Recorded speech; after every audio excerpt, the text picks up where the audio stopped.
59편 11절에서 13절까지 있는 말씀 보겠습니다. 시편 59편 11절에서 13절까지 우리 다 같이 한 목소리로 읽습니다. 그들을 죽이지 마옵소서. 나의 백성이 잊을까 하나이다. 우리 방패 되신 주여, 주의 능력으로 그들을 흩으시고 낮추소서. 그들의 입술의 말은 곧 그들의 입의 죄라. 그들이 말하는 저주와 거짓말로 말미암아 그들이 그 교만한 중에서 사로잡히게 하소서. 진노하심으로 소멸하시되 없어지기까지 소멸하사 하나님이 야곱 중에서 다스리심을 땅 끝까지 알게 하소서. 셀라. 아멘. 우리 지난 4시간에 걸쳐서 다윗이 그토록 어려운 가운데서도 담대할 수 있었던 이유들에 대해서 생각해 보았어요. 하나님께서 나의 요새가 되어주심을 믿고, 또 하나님께서 나의 힘이 되어주심을 믿고, 그리고 나를 향한 하나님의 사랑은 어떤 경우에도 변하지 않는다는 사실을 확실히 알고 믿음으로, 무엇보다도 지금 나에게 힘들게 하고 괴롭게 하는 모든 악한 자들, 무고히 나를 괴롭히는 자들, 하나님이 반드시 보응해 주신다라는 사실을 믿음으로 말미암아서 인간적으로는 도무지 견딜 수 없는 그런 상황 가운데서도 두려워하지 아니하고 담대하게 살아갈 수 있었다 하는 것 말씀드렸습니다. 자, 그리고 나서 다윗은 어떻게 합니까? 하나님께 기도하고 있어요. 그런데 그 기도의 내용이 정말 이것이 기도인가? 라고 생각할 정도로 내용이 아주 어떻게 보면 좀 잔인한 그런 내용이다 라고 생각할 수 있어요. 자, 11절 보시기 바랍니다. 그들을 죽이지 마옵소서. 나의 백성이 잊을까 하나이다.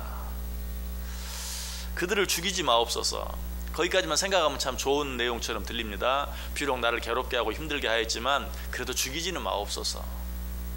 그러나 여기서는 그런 의미가 아니에요. 그들을 죽이지 마옵소서. 나의 백성이 잊을까 하나이다. 무슨 말인 것 같아요?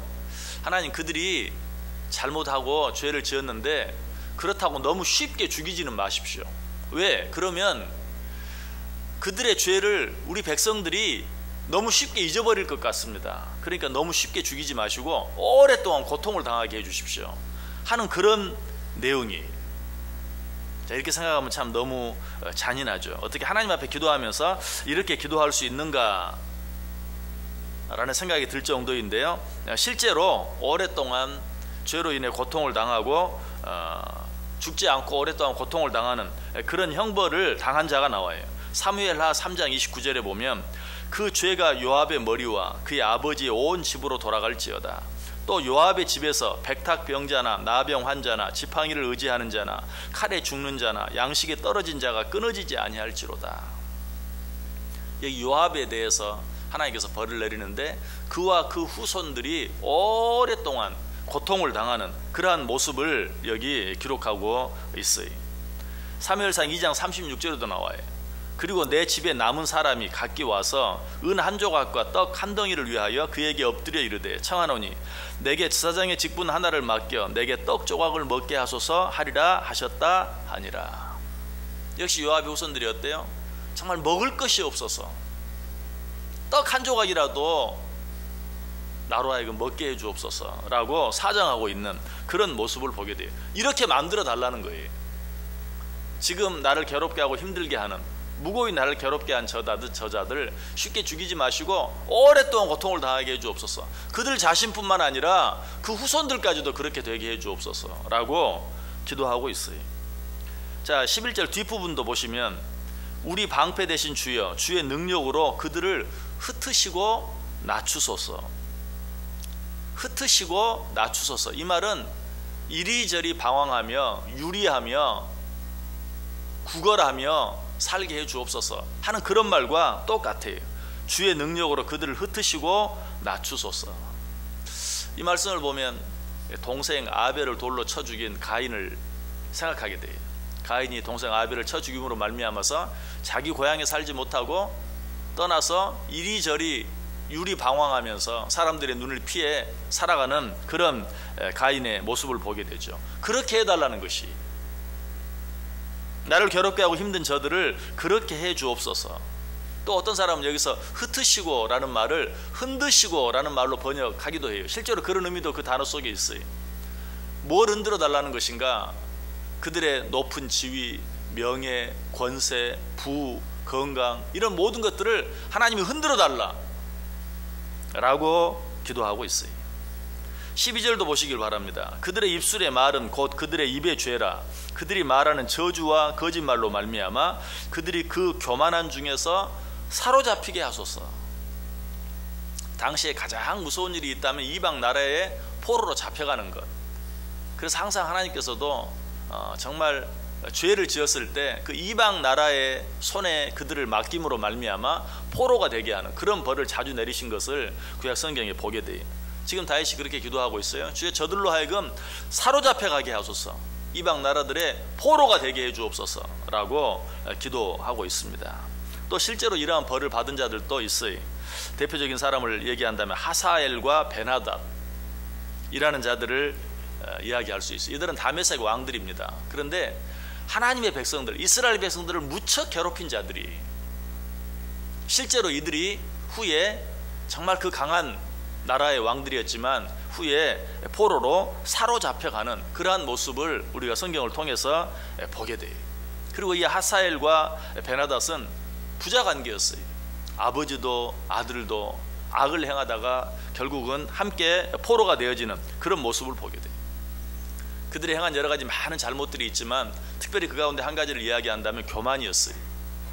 처음에는 이들도 겸손했어요. 그런데 그들의 힘이 세워지고 나라가 부강해지면 부강해질수록 점점 더 교만해졌어요. 그로 말미암아 그들은 사로잡혀가게 되었다. 오늘 본문에도 뭐라고 말해요? 교만한 그들을 사로잡혀가게 해달라. 우리는 기억해야 돼요. 하나님 앞에서나 사람 앞에서 교만한 것, 이것이 얼마나 무서운 죄고 하나님이 얼마나 싫어하시는가.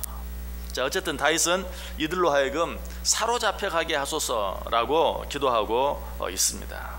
자, 이것도 다윗이 드린 기도의 전부가 아니, 마지막 절 13절 보시면 진노하심으로 소멸하시되 없어지기까지 소멸하사 하나님이 야곱 중에서 다스리심을 땅 끝까지 알게 하소서. 진노하심으로 그들을 소멸하시되 없어지기까지 소멸하사. 자, 여기서 소멸시켜달라, 없어지게 해달라, 무슨 뜻일까요? 그들로 하여금 진멸당하게 해달라, 이 땅에 사라지게 해달라, 그런 의미가 아니. 왜? 그런 의미라면 아까 우리가 생각한 11절 죽이지는 마옵소서 라는 말과 서로 맞지가 않죠. 자, 죽이지는 마옵소서라는 뜻이 뭐라고요? 너무 쉽게 죽이지 마시고 오랫동안 고통당하게 해주옵소서. 그러면 마지막 절에서 소멸당하게 해주옵소서 라는 이 기도는 무슨 기도일까요? 역시 마찬가지, 그들을 이 땅에 사라지게 해달라는 것이 아니라 방금 전에도 말씀드렸던 것처럼 그들이 가진 권세, 그들이 가진 명예, 그들이 가진 부, 그들이 가진 건강, 이 모든 것들이 소멸되게 해주옵소서, 하나도 남지 않고 없어지게 해주옵소서 하는 그런 의미. 오늘 아침에 사실 여러 가지 내용들을 좀 더 적었는데 새벽 시간에 여러분들의 그 이야기를 다 하기가 참 쉽지 않네. 자, 그럴 만큼 이 내용은 어때요? 잔인한 내용이, 기도라고 생각하기에는 너무 잔인한 내용이. 아니, 어떻게 다윗이 하나님께 기도하면서 이렇게까지 기도할 수 있을까? 이걸 기도라고 말할 수 있을까? 자, 왜 이처럼 무서운 기도를 성경에 기록해 놓았을까요? 그리고 왜 우리들로 하여금 이런 말씀들을 묵상하게 할까요? 그 이유를 두 가지로 생각해 볼 수 있어요. 첫 번째는 악한 자들이 얼마나 무서운 징벌을 받게 되는가를 기억하라. 이미 다윗이 그러했던 것처럼, 다윗이 그처럼 어렵고 힘든 가운데서도 담대할 수 있었던 마지막 네 번째 이유가 뭐였어요? 하나님이 저들에게 보응하신다. 악한 자들에게는 하나님이 보응하십니다. 어떻게? 이처럼 무섭게 보응하십니다. 그러므로 우리는 어떻게 해야 돼요? 그런 악한 자들을 우리가 인간적으로 미워할 필요가 없어요. 더더욱 우리가 보복하려고 애쓸 필요는 없다고 그랬어요. 그러한 것은 시간 낭비다. 세월을 아끼라 때가 악하니라 라고 말했는데 이 세상에서 가장 바보 같은 세월 낭비가 있다면 미워하며 사는 것이, 그렇게 할 필요가 없다. 하나님께 맡겨야 한다. 자, 그러나 그것으로 직성이 풀리지 않는다면 어떻게 하라고 그랬어요? 하나님께 보복해달라고 기도할 수 있다. 사실은 지금 다윗이 그렇게 하고 있는데 그처럼 잔인한 내용을 기도하고 있는 이유, 다윗이 분명히 이야기하고 있죠. 사람들로 이것을 속히 잊지 않게 하기 위해서. 여기서 우리는 이 말씀을 우리에게 적용해 봐야 돼요. 이처럼 무서운 기도를 왜 성경에 기록해 놓고 우리로 하여금 이 시간에 묵상하게 하는가? 죄의 대가가 얼마나 무서운 것인가를 기억하면서 우리들이 그러한 자리에 빠지지 않도록 조심할 수 있어야 된다는 것이, 그 죄의 결과가 속히 없어지지 않게 해주옵소서. 너무 쉽게 죽이지 마시고 그 죄의 결과를 많은 사람들이 오래 보게 해주옵소서. 얼마나 무서운 내용이에요. 그러나 죄의 결과가 그렇다는 것이, 죄의 결과는 나 혼자에게서도 끝나지 않아요. 성경이 뭐라고 말해요? 3, 4대까지 이르리라. 왜 하나님이 그렇게 말씀하셨어요? 죄의 결과가 얼마나 무서운 것인가를 기억하라. 그렇다고 하나님이 너무 무서운 하나님 아니라고 그랬어요.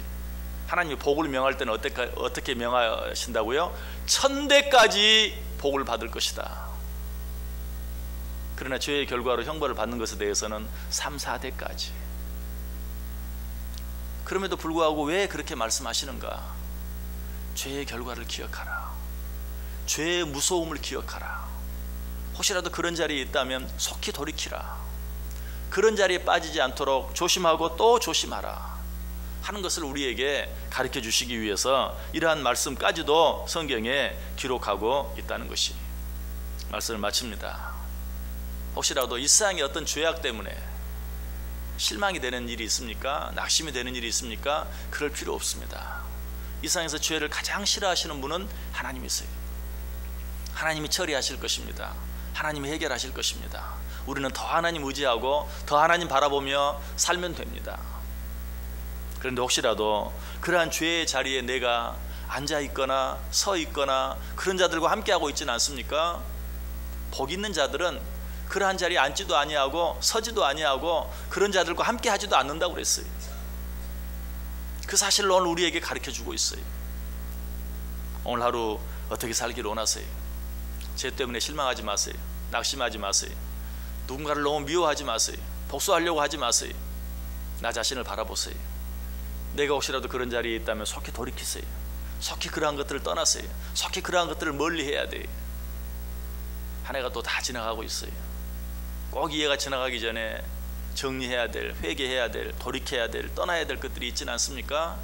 오늘 이 말씀 생각하면서 속히 돌이키고 떠나는, 그로 말미암아서 그 죄의 결과가 나뿐만 아니라 내 자녀 손들에까지 미치지 않도록, 오히려 나로 말미암아 1000대까지 우리의 후손들이 복을 받게 되는 그런 일이 있어질 수 있도록 다시 한번 하나님 바라보면서 한 해를 믿음 안에서, 말씀 안에서 잘 마무리할 수 있는 복된 여러분 모두 되실 수 있기를 주님의 이름으로 간절히 축원합니다. 기도하겠습니다. 하나님,